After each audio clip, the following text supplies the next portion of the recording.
3人の子持ちである弟の嫁は何かにつけて独身の私に嫌味を言う。うちは子だくさんだから立派に社会貢献してます。子供が産めないお姉さんは生産性のないただのババア。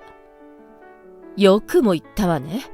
私がどれだけ社会貢献してるか、生産性があるのか思い知りなさい。私の名前は倉田由美子、45歳の独身。大学を卒業後、出版社で20年勤務した。今は在宅でライターをしている。父は3年前に他界し、現在は実家で母と2人で暮らしている。45歳。実家暮らしというと、なんだか訳ありっぽいが、私は独身を貫いてきただけ。ちょっとした訳があって、私は幼少の頃に患った病気が原因で、子供が産めない体なのだ。若い頃は周囲からやたらと、結婚は？子供は？と質問攻めにあったものだ。本当に鬱陶しかったが、ようやくそんなこともなくなった。しかし、今でも面倒な女が一人だけ。それも身内だから困ってしまう。こんにちは、はるみです。ばあば今日もまた弟の嫁が3人の男の子を連れて我が家へやってきた。子供は上から幼稚園年長、年少、そして一番下の子がもうすぐ2歳になる。幼稚園がこの家から近いこともあって、帰りがけにたびたび子連れで押しかけてくるのだ。あらあら、みんないらっしゃい。ばあば、僕お腹空いちゃった。じゃあ、ばあばがおやつ用意しようかね。唐揚げくん、唐揚げくん。あら、ずいぶんお腹すかしてるのね。唐揚げが食べたいの？そういえば、冷蔵庫に鶏肉があったっけ？ちょっとお母さん、それ私たちの夕食にしようと思ってたやつでしょ？おやつならお菓子とかゼリーがいいんじゃない？私が母を止めると、すかさずはるみが口を挟む。いいじゃないですか、お姉さん。かわいい甥っ子がお腹空かせてるんだから、そんな意地悪言わないでくださいよ。はるみは妙な上目遣いで私を見ると、子供たちに向かって信じられないことを言い出した。あ、そうだ。由美子お姉さんに唐揚げくん作ってもらおうか。お姉さんはさ、結婚もしないでお家にいて、何にもすることがないから暇なんだよ。ねえ、由美子お姉さん。失礼ね。私は家でちゃんと仕事もしてるわよ。ちっとも暇じゃないんだからね。仕事っていうのは外でするものを言うんですよ。家にいるんだからいいじゃないですか。わーい、お姉ちゃん作って作って。しかし、幼稚園児のうるうるとした瞳に見つめられると何も言い返せない。この子たちがおばさんではなくお姉ちゃんと言ってくれたことに免じて、今日は唐揚げを作ってやるとするか。こんにちは。私が唐揚げを作ってから数日後、またはるみと子供たちが押しかけてきた。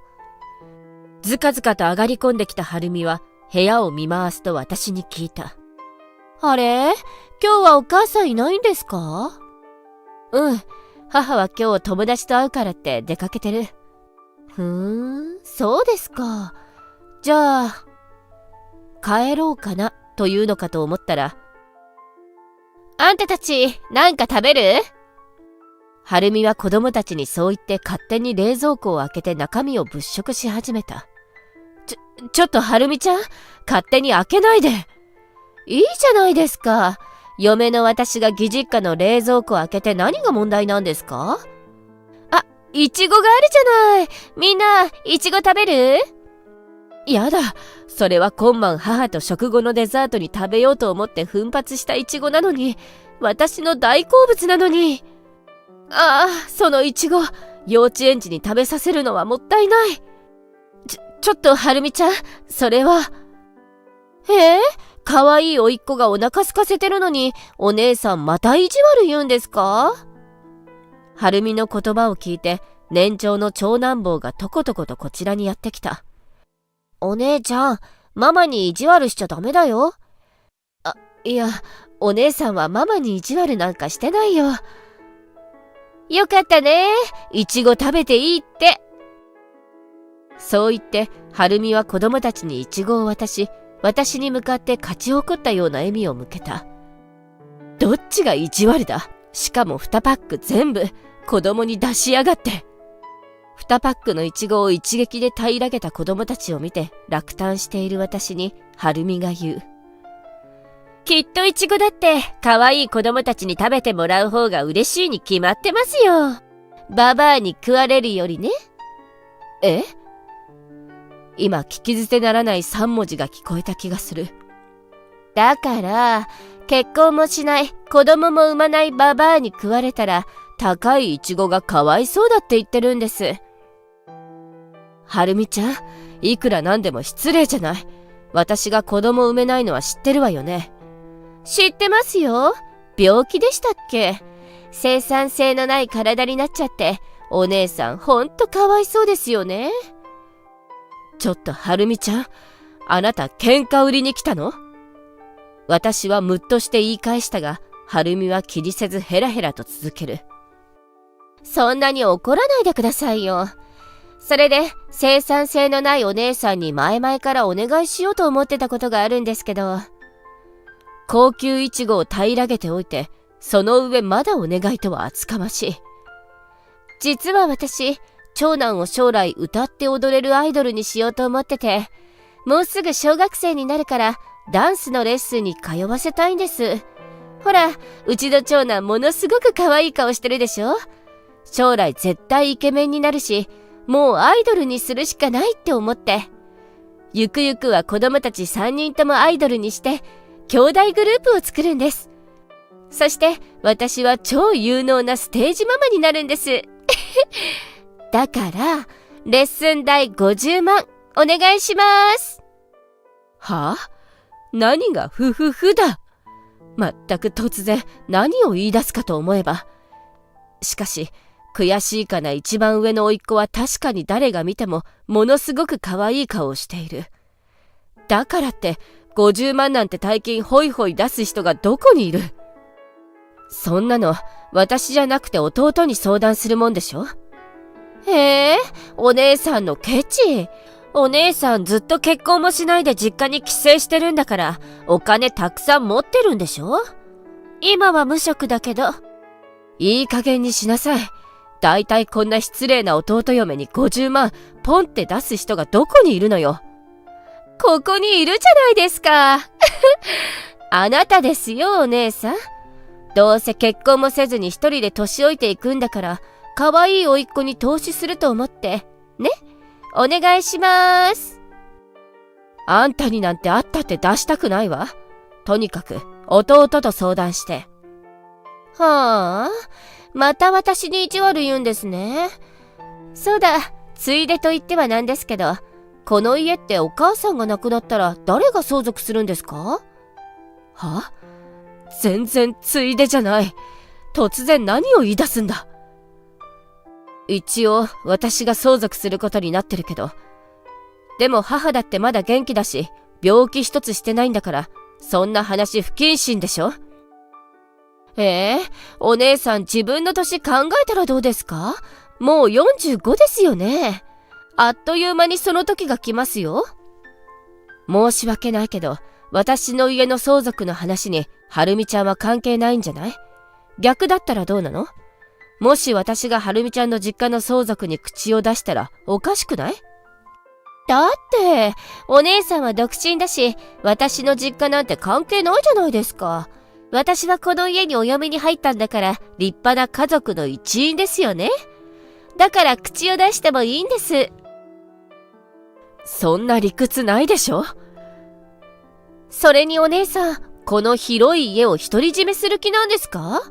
結婚もしない、子供もいない人が一人でこんな広い家に住んで、ただただ年老いていくなんて、こういうのなんて言うんでしたっけ？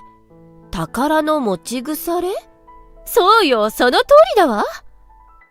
とにかく、今はまだ母だって元気なんだし、そんな話は不謹慎でしょ？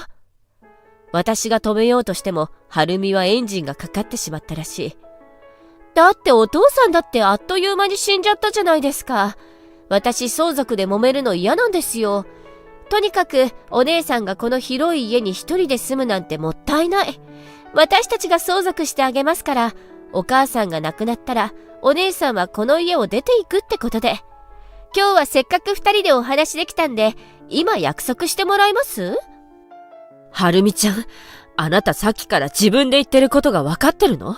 相続にまで首突っ込むなんて非常識にも程があるわよ。はあ？非常識なのはお姉さんの方じゃないですか。結婚もせずいつまでも実家に帰省してパラサイトって言うんですよね、お姉さんみたいな人のこと。とにかくうちは子だくさんで社会にも貢献してるんだから、子供も産まない社会の役立たずはさっさと出てってください。なんなのよ、さっきから黙って聞いてれば次から次へとわけのわからないことばかり。子供をアイドルにするから50万出せ？パラサイトは出ていけ？子供を産めないからって社会の役立たずなんていくらなんでも言い過ぎだ。子供たちもおやつおやつってギャーギャーうるさいし、もう早く帰ってくれ。私だって仕事がたんまりあるのだ。はるみのくだらない話にいつまでも付き合っている暇はないのだ。まったく、いつも突然押しかけてきて、我が家の食べ物を食い尽くしていくのもいい加減にしろ。もう我慢できない。私の頭の中で火山が噴火し、はるみに向かってマグマを噴出しようとしたその瞬間、ガラガラガラっと玄関の戸が開き、母が帰ってきた。私は噴火するタイミングを逃し、そしてはるみは口を閉じた。はるみはいつもの長っちりが嘘のように、いちごごちそうさまでしたと言ってそそくさと帰っていった。はるみと子供たちが去り、家の中に静けさが戻った。母が言う。はるみさん、今日も一方的に押しかけてきたんでしょ？孫たちは可愛いから今まで多めに見てきたけど、一度義彦にきちんと話をしないといけないわね。その夜、早速母は私の弟義彦に一度帰るように伝えた。できれば子供ははるみさんの実家に預かって2人で来てほしいと。次の土曜日、弟夫婦が2人でやってきた。今日は3人の子供たちをはるみの実家に預けてきたという。2人には要件を伝えていないのだが、それでも何かしら叱られることぐらいは覚悟してきたらしい。はるみが母と私の前におずおずと紙袋を差し出した。私が受け取ると、その中身はこの前子供たちが平らげていったあの高級イチゴだった。思わず私の顔がにやけたのを義彦は見逃さなかったのだろう。姉ちゃんの大好物だもんな。さてと、呼ばれてきたんだけど、先にうちの話からさせてもらっていいかな。そう義彦が切り出した。なんで呼ばれたのか聞いてないけども、想像はついてる。はいはい、弟はよくわかってるみたいね。ただ弟もうちにおねだりしに来たのだったらどうしよう。おねだりの対価としては高級イチゴはちょっと見合わない気がするけど。弟は続ける。随分とはるみがひどいことを言ったみたいで、姉ちゃんには本当に申し訳なかった。はるみの顔色がさっと変わった。そんな話じゃないでしょ。今日はこのお家とレッスン料のことを言いに来たのに。これが一番大事な話だ。本人に自覚がないから細かいニュアンスはわからないけど、ひどいことを言ったに違いない。姉ちゃんの体のこととか。何よ、私が何か間違ったこと言った？子供を産めないお姉さんに生産性がないって言っただけじゃない。仕事もしないで子供も産まない。そんなお姉さんより3人産んで育ててる私の方が偉いのなんて誰が見たってそうじゃない。生産性ね。母が引き取った。子供の前では決してしない冷たい目線ではるみを睨んでいる。母のその顔を見てはるみは固まった。私ね、この間あなたが由美子に喋ったこと直接聞いたの。帰ってきたら大きな声がするからね、そっと戸を開けて全部聞きました。はい。由美子が爆発する前に戸の音を立てたけど。しかしはるみは再びヒートアップした。ひどいじゃないですか。聞いたならその場で言えばいいのに、旦那まで呼び出して。だってこんな広い家にお姉さん一人で住むなんてもったいないじゃない。子だくさんで社会に貢献しているうちの方が大事でしょ。お姉さんみたいな役立たずのババアより私たちが相続すべきでしょ。お母さんだって孫と一緒に住みたいですよね。母はヒートアップする嫁を尻目にますます冷静に語る。あなた、私の大切な娘に随分とひどいこと言ってくれたわね。由美子はね、病気に耐えて子供が産めないと分かっても一生懸命生きてきたの。それに家できちんと仕事をして私たちの生活を支えてくれているのよ。私の夫が病気の間もこの家をしっかりと支えてくれたの。その夫のことも言ってたわね。あっという間に死んじゃった、だったかしら。今度は弟の番だった。人の仕事のことの前に、お前はどうなんだ。専業主婦なのに頻繁に家を空けて。何よ、子供たちをアイドルにするためにいろいろ情報を仕入れてるんじゃないの。将来私がステージママになるんだからね。そうなったらあなただって私と息子たちの世話になるのよ。アイドルのライブや握手会にお前がドハマりしてるだけだろ。いいように言うな。何よ、あの可愛い子たちには才能があるんだから、将来を摘み取る気なの？それを受けて義彦はカバンから銀行の通帳を一冊取り出し、晴美の前にポンと置いた。これも息子たちのためか？晴美の顔から血の気がさーっと引く。いや、これはね、後で返そうと思ったわよ。働いていないお前がどうやって返すんだよ。これは将来マンションを買うために貯めた金じゃないか。それに、ここには親父が亡くなった時にもらった金も入ってたんだぞ。姉ちゃんがこの家を守ってくれるから、俺たちは多めにお金を相続させてもらえたんだ。それなのにお前は、自分が金を使い込んだくせに、姉ちゃんに金を出せとか、この家をよこせとか、恥を知れ。ごめんなさい。義彦の剣幕に晴美は泣いて謝る。しかし母も反撃の手を緩めない。子供の面倒も見ないで義実家の冷蔵庫の中を食い尽くす。挙句の果てには貯金まで使い込む。それに加えてこの家も渡せですって。晴美さん、あなたに生産性なんかゼロ。それどころか家を食い尽くすシロアリ嫁よ。お母さん、そんな言い方って。晴美はテーブルに突っ伏しておいおい泣いている。何がそんな言い方だ。散々私に向かってひどいことを言ってきたくせに。そう思っていた私の横で義彦が小さいため息をついて再び話を始めた。お前がずっとガッツのファンなのは知ってる。別にアイドルを応援することに文句は言わない。ただいくらなんでもやりすぎだ。自分の勝手な妄想に子供たちまで巻き込むな。子供たちの将来までお前が勝手に決めるな。はい、ごめんなさい。ガッツ？ああ、あの細マッチョのイケメン3人組。タンクトップ姿でステージ狭しと宙返りするあのグループか。最後は胸の前で握り拳を作って3人ともキラキラスマイルでガッツっていうのが決め言葉だったっけ。そういえば今大人気だけど爽やかでいい子たちだったな。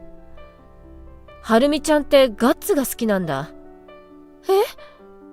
私の問いかけに晴美は顔を上げた。母と義彦の攻撃を受け続けた彼女の顔は涙と鼻水でぐちゃぐちゃだ。私は晴美にティッシュケースを渡すと自分の仕事部屋に行き雑誌を一冊持ってきた。見て。私が開いたページにはそのガッツが特集されている。あ、私もこの雑誌買いました。ティッシュで鼻を拭きながら晴美が答えた。ダメね、最後まで読まなきゃ。ここに気づいてないでしょ。私はインタビュー記事の最後に書いてある文字を指さした。インタビュー、記事、倉田由美子。同姓同名？ガク、ずっこけること言うな。私がガッツにインタビューして記事書いたの。嘘でしょ？お姉さん。そうつぶやく晴美の顔はムンクの叫びのようだった。嘘じゃないわよ。世間知らずのあなたにはこういう仕事があることもピンとこないでしょうけど。私は続けた。あとね、晴美ちゃん、あなた、私がこの家を相続して一人で住むって勘違いしているみたいだけど。ムンクの顔のまま晴美は間の抜けた返事をする。私ね、近々結婚するのよ。ずーっとお付き合いしていた人がいたんだけど、彼はもちろん私が子供を産めないことも知ってる。それも理解してくれているから、別に結婚は急ぐ必要もないからって、この年まで独身だったんだけどね。ほら、この真ん中の人よ。そう言って私は晴美にスマホの写真を見せた。なんなのこれ。晴美が絶叫するのも無理はない。私が見せた写真。それは婚約者と私を真ん中にガッツのメンバーと一緒に例のガッツポーズで写っている写真なのだから。私ね、この雑誌を作ってる出版社で働いていたの。病気だった父を看病するために会社を辞めて、今はフリーでライターしているわ。私の婚約者はその雑誌の編集長よ。そんな。ねえ、お姉さん、今までのことは全部謝りますから、今度ガッツの取材があったら、私も一緒に連れてって。家族だから、いいですよね。晴美は眉毛を8の字にして私に懇願してきた。それを見ていた母が一喝。晴美さん、まだそんなこと言ってるの？あなたにそんな暇はないでしょ。あなたはこれから仕事をして、使い込んだお金を返しなさい。そうそう、ダメ。それに家族だからって関係者以外は無理よ。でも私、知らない間に晴美ちゃんのお役に立つ仕事をしてたんだ。これこそ立派な社会貢献よね。私も便乗してやった。私のガッツに、なんでお姉さんが一番近くでガッツに会えるのよ。子供たちをアイドルにしてステージママになったら私もガッツに会えたのに。抜け殻のようになった晴美は義彦に引きずられるようにして帰っていった。ああ、すっきりしたらなんだかお腹が空いちゃったわ。ねえ由美子、晴美さんが持ってきたあの袋、いちごでしょ？うん、そういえばこの間子供たちが食べちゃってお母さんもがっかりしてたもんね。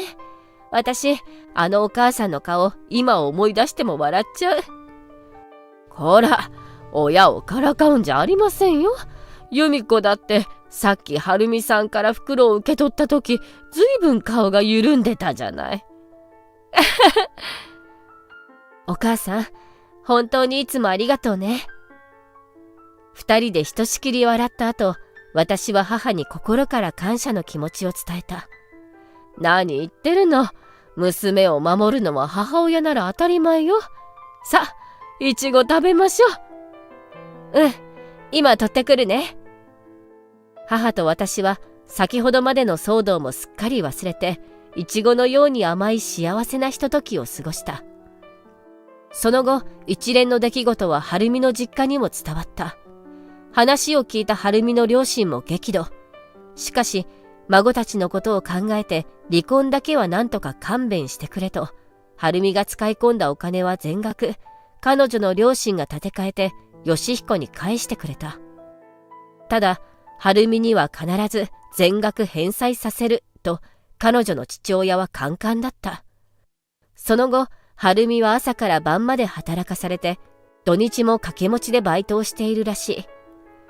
もうそちら様にはご迷惑はかけられないという晴美の両親の申し出もあり、子供たちの面倒は晴美の両親が見てくれることになった。弟の義彦もやっと安心して仕事ができるとほっとしていた。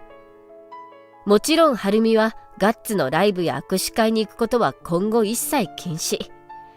生きがいを失った彼女はげっそりとやつれ、テレビでガッツを見ることくらいしか楽しみがなくなった。